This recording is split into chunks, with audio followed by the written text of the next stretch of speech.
Bienvenidos a la sección número 19 de la materia Normas Básicas de Interpretación Bíblica. Punto G. Punto G. Estamos en reglas para interpretar los tipos. Este punto que sigue es muy similar a una de las características del tipo, pero ahora como regla. ¿Okay? Hay alguna diferencia. Asegúrese de que la analogía o el punto en el que se vinculan tipo y antitipo no se está forzando. ¿Okay? Asegúrese de que la analogía o el punto en el que se vinculan tipo y antitipo no se está forzando. Es decir, entre el tipo y el antitipo debe haber algún punto importante y no forzado, de ese hablamos ya un poco, ¿okay? De analogía.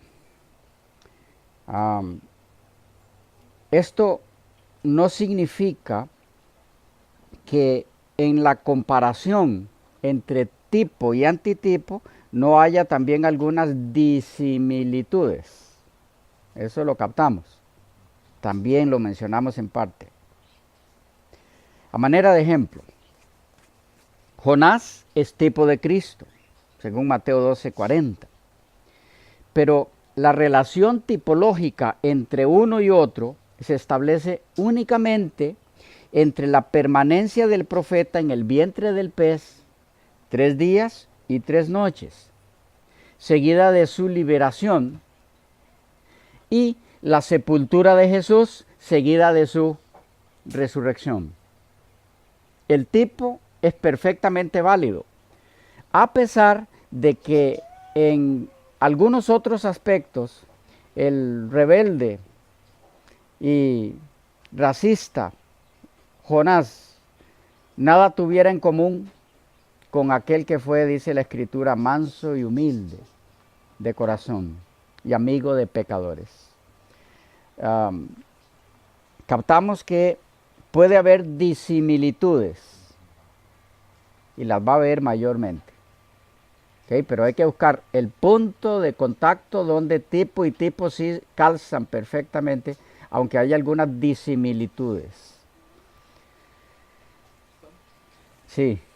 Pastor Sila, qué importante es recordar los puntos pasados donde el Nuevo Testamento tiene que confirmar esa tipología, porque, por ejemplo, en mi caso, si Cristo, o bueno, en este caso Cristo, no hubiese usado esa tipología, yo nunca le hubiera aplicado eso a Cristo, la tipología con Jonás, porque por eso mismo, como si Jonás fue un rebelde, ¿cómo eso va a calzar con Cristo si es totalmente diferente?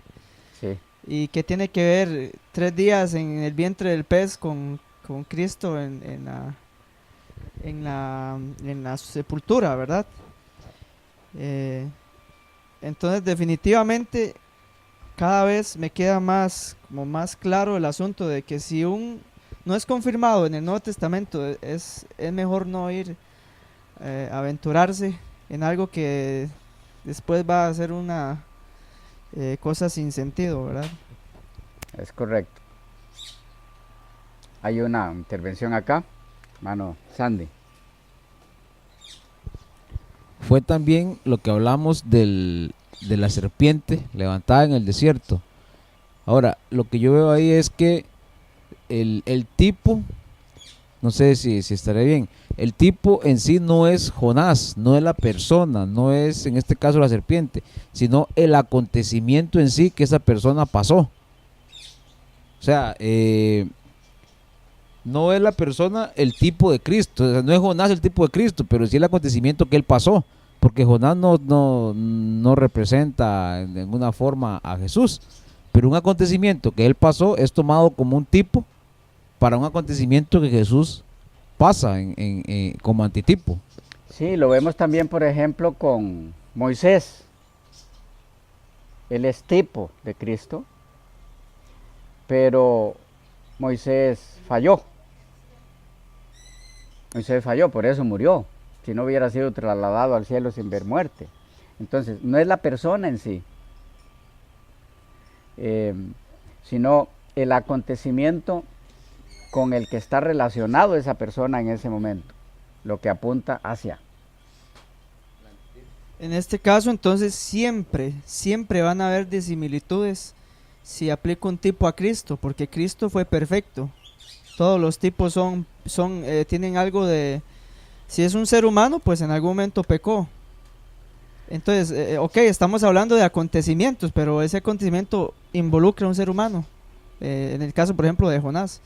O sea, obligatoriamente involucra a una persona. Sí, no recuerdo si está más adelante o si ya lo vimos. A veces no recuerdo bien si fue al estudiar yo, al preparar esto o al habérselos expuesto. Pero hay un punto donde vemos que, un inciso, donde vemos que el antitipo siempre va a superar al tipo. Eso está incluido ahí. Esos detalles están incluidos. Siempre va a ser superior. ¿Por qué? Porque el antitipo, en cuanto a Cristo se refiere, es perfecto. Hay antitipos que no son perfectos. ¿Ya? Por ejemplo, Babilonia no es perfecta ni la antigua ni a la que representa. Y sin embargo, también hay disimilitudes. ¿Ya? Pero bueno. Un ejemplo más de tipología forzada. Los dos testigos de Apocalipsis 11.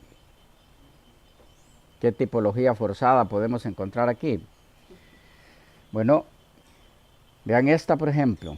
Los dos testigos de Apocalipsis 11 son Elías y Moisés, que se aparecerán al final del tiempo. ¿Esto por qué? Porque en el versículo 6 se dice que tienen poder para cerrar el cielo a fin de que no llueva en los días de su profecía. Y tienen poder sobre las aguas para convertirlas en sangre. Entonces, son el antitipo de Elías y Moisés, que serían el tipo. ¿Dónde está el problema aquí? Uno, la vinculación es forzada, porque ni Moisés oró para que no lloviera, ni Elías convirtió las aguas en sangre. Y el texto dice que ambos harían ambas cosas. Comuniqué el punto. Tienen poder para, no uno de ellos, los dos. Entonces, para que sean tipo de esos dos, ellos dos tienen que haber hecho cosas relacionadas con los dos eventos. ¿Captamos? Sí. Está forzado eso.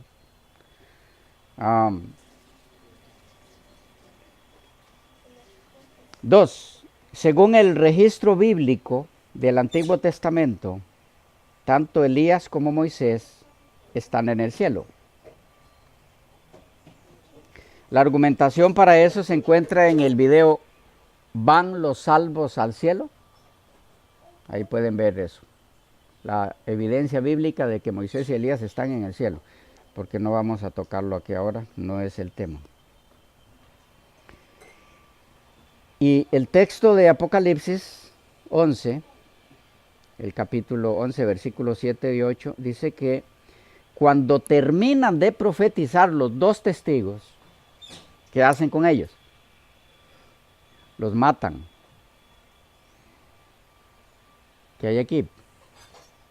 Muy simple, los seres humanos mortales no pueden dar muerte a seres humanos glorificados, ya inmortales. ¿Cómo van a matar a Elías y a Moisés cuando aparezcan de nuevo aquí? Seres mortales matando a Elías y a Moisés que ya están glorificados. Definitivamente el uso de la tipología aquí para concluir que los dos testigos de Apocalipsis 11 son Elías y Moisés que vendrán en el futuro es forzada. el simbolismo correcto va en otra dirección, que no vemos ahora aquí porque no es nuestro tema.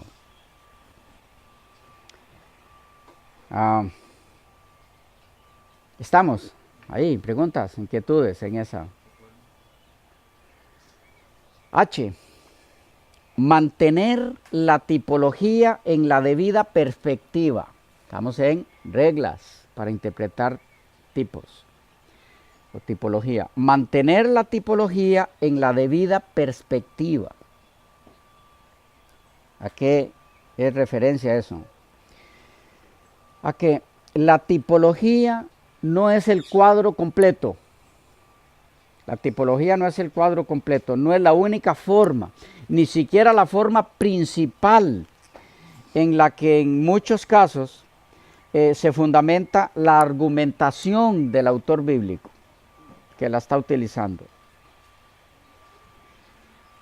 Para mantener la tipología en equilibrio con otras formas de explicar la argumentación del autor, resulta útil preparar o obtener un esquema, un bosquejo de la argumentación del autor bíblico o del relato en sí, y prestar atención al hincapié, al énfasis que el esquema hace en la tipología y en qué papel desempeña la tipología que se está utilizando en el conjunto de la argumentación.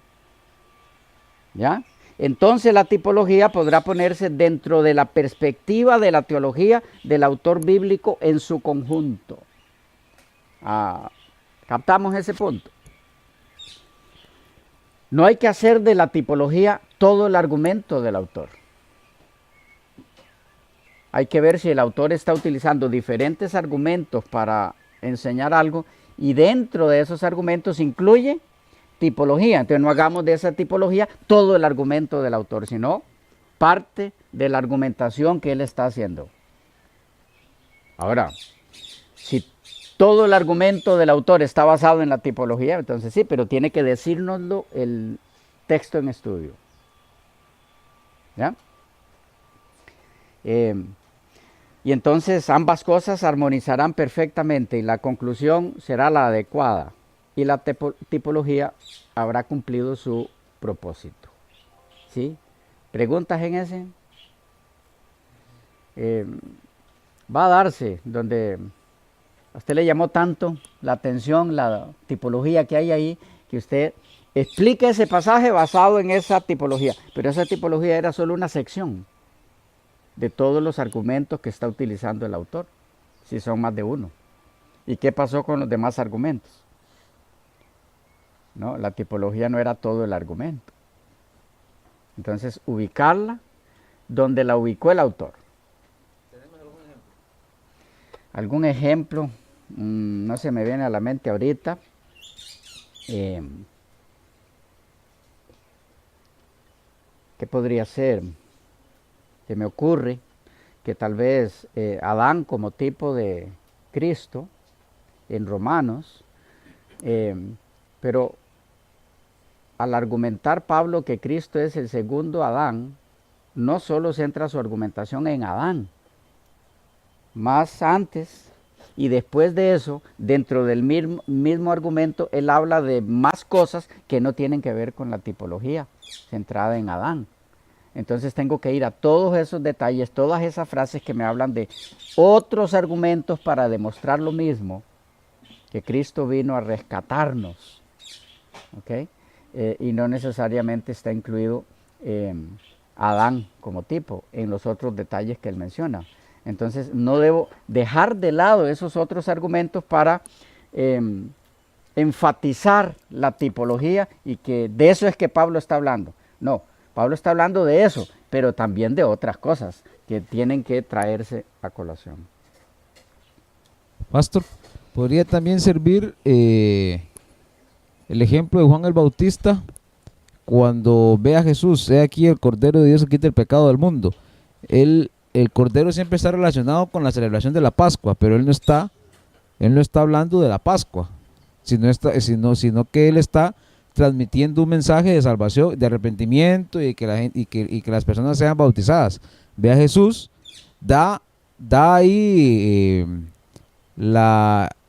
muestra más bien ahí al antitipo del Cordero, ¿ya? Ujú. Pero el Cordero siempre va relacionado en el tipo con la Pascua, o sea, es ahí donde se centra su función en la celebración de la Pascua. Pero Juan no está hablando de la Pascua, o sea, Juan nada más lo menciona, aunque da el significado de lo que ese Cordero simbolizaba atrás, no se centra en la celebración de la Pascua, o no calza mucho el ejemplo. Sí, no, sí, porque eh, nos ayuda a entender otra cosa, que es que también ya la mencionamos, que es bueno repasarla, que al mencionarse el tipo, ¿ok? Hay varios elementos que no necesariamente tendrán que tocarse en ese momento, porque no son esos los elementos del tipo de los que se está hablando en el momento. Ahí calzaría. Pero el principio que estamos tocando ahora es que, a ver cómo lo hacemos en ese caso. Juan está hablando es que no sé si se da el ejemplo, pero a ver, Juan usa un tipo. Vamos a ver cómo nos va, si se da ahí este principio. Juan está usando un tipo que es el del Cordero. Su antitipo es Cristo. ¿Ok? Entonces, toda la argumentación de Juan es sobre el Cordero. Si así es, entonces la tipología es el elemento central de ese pasaje. Pero si hay otras cosas de lo que viene hablando Juan, o de lo que habla después de mencionar el Cordero, que no están muy relacionadas con el Cordero.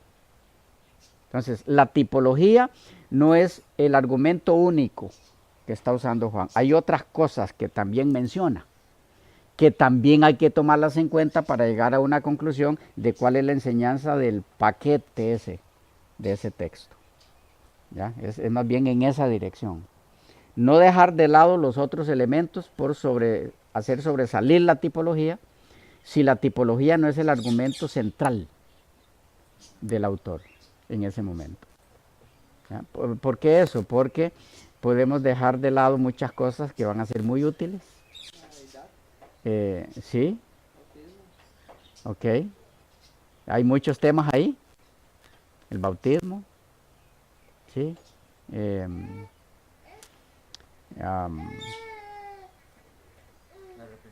Los requisitos para que funcione, para que sirva, verdadero arrepentimiento, y no tiene que ver nada con el tipo, ¿ya? Esos elementos, pero no se pueden dejar de lado, porque estoy hablando del tipo y dónde meto el bautismo aquí, en el Cordero como tipo, ¿cómo le hago? Me tocaría hacer la de aquel que, hablando de bautismo, en todos los temas que él presentaba, él tenía que predicar de bautismo. ¿Ya? Era así. Y entonces ya las personas estaban cansadas de escucharlo siempre, no importa qué tema expusiera, él lo llevaba a el bautismo. Entonces le dijeron al pastor del lugar, y el pastor dice, no tengan problema con eso, yo arreglo eso. Y le dice al hermano mira, necesito que en la próxima predicación que hagas, me hables de Génesis 1. Quiero que la congregación sepa un poco de eso, hace tiempo no se predica de eso. Génesis 1. Génesis 1. Bien, pastor. Voy a predicar de Génesis 1. Ya, llegó el momento, la ocasión, él va predicando y entonces va leyendo. En el principio creó Dios los cielos y la tierra estaba desolada y vacía, y el Espíritu de Dios se movía sobre la faz de las aguas. Hermanos, desde el principio Dios creó el agua con un propósito. Bautismo. No había forma, era incurable. Entonces, eso es lo que no hay que hacer. Por más que me guste ese punto, pero si no está ahí, debo buscar otros lugares donde habla de eso. Allí sí puedo extenderme en eso. ¿Ya? Bueno. Punto I. El tipo es determinado por Dios mismo, no por la fantasía humana. El tipo es determinado por Dios mismo, no por la fantasía humana. ¿Cómo asegurarse de que sea así? Bueno, es muy fácil. No añadiendo elementos que no están en el texto, en el deseo personal de vincular ambas secciones supuestamente tipológicas. ¿Ya? Repito, no añadiendo elementos que no están en el texto, en el deseo personal de vincular ambas secciones, supuestamente en la mente del estudiante de la Biblia. En su mente aquí hay tipo y antitipo. Entonces, no le añada elementos para convertir esa sección en un tipo. Si no están ahí, no los añada. Es fácil, muy fácil convertir una sección en un tipo. Ya vimos algunos ejemplos, ¿verdad? Entonces el tipo es determinado por Dios mismo, no por la fantasía humana. J. El intérprete debe precaverse contra el error de considerar una cosa que en sí misma es mala como tipo de otra cosa que es buena y pura. Debe haber congruidad, se llama, congruidad entre ambas. Repito, el intérprete debe precaverse, evitar, debe precaverse contra el error de considerar una cosa que en sí misma es mala como tipo de otra cosa que es buena y pura. Debe haber congruidad entre ambos o entre ambas cosas. Ahora, vamos a ver un ejemplo ahora en el que les decía anteriormente que nos vamos a detener un poco a manera de ejemplo del estudio de un tipo. ¿Okay? Vamos a hacer ahora el estudio de un tipo dentro de unos momentos para ir aplicándole no solo las reglas del tipo, sino las otras reglas que hemos ido viendo que no son de tipología. ¿Okay? Donde aparentemente se violenta este principio, pero van a ver que en el fondo no. ¿Por qué? ¿Por qué no se violenta? Porque es Dios mismo el que determina el tipo. Entonces hay que ver por qué se usa un tipo de naturaleza mala. Sí, la serpiente, para tipificar a Cristo. Pero no hay vuelta, el tipo es bíblico. Jesús lo estableció. Entonces ahí estamos seguros de que no estamos rompiendo ese principio. Pero entonces, ¿por qué en apariencia se da? Si es un principio, Dios mismo lo violenta. No, vamos a ver que no se violenta este principio cuando entremos ahí. Solo de esa forma podemos considerar lo que está bien. O sea, si el Señor Jesús no lo hubiese utilizado, nunca podríamos utilizar, o sea, estaríamos violando este principio. No podríamos utilizarlo nosotros si Él no lo hubiese utilizado. Así es. Ahora, si Él lo utiliza, es porque no se violenta este principio, y entonces lo que hay que indagar es por qué lo utilizó. Algo hay ahí, hay algo ahí que quiere que entendamos.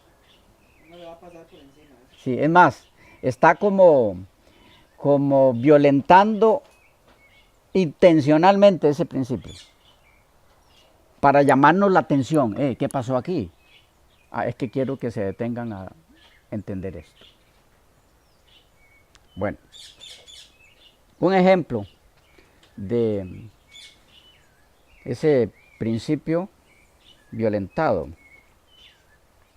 ofende, por ejemplo, nuestro sentido moral.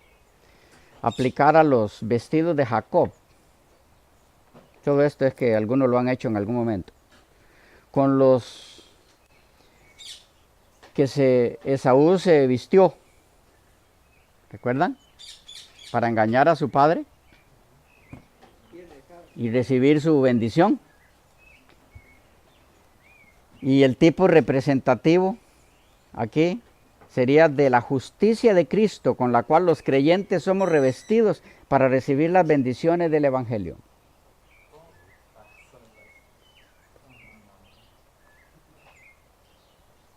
¿Lo ven? ¿Qué tipo de cosas hacen algunos? No, aquí el tipo es algo malo. Compararlo con la justicia de Cristo, eso ofende a la moral de cualquier estudioso de la Biblia. ¿Estamos con ese? Hay varios ejemplos más de cada uno. En el libro de lectura, ahí van a encontrar, bueno, la verdad que en ese no van a encontrar ejemplos, van a encontrar otras cosas. Pero hay otros de tipología. Y el que va a ser uno de ustedes por ahí, ese les va a ser de mucha utilidad, porque ahí van a aparecer todos los tipos, ¿no? Y sería bueno que en ese aparezcan también muchos ejemplos de tipología mala para no hacerla. ¿Okay? Se nos fue el tiempo. ¿Okay? Quedamos por aquí en el punto K la próxima vez.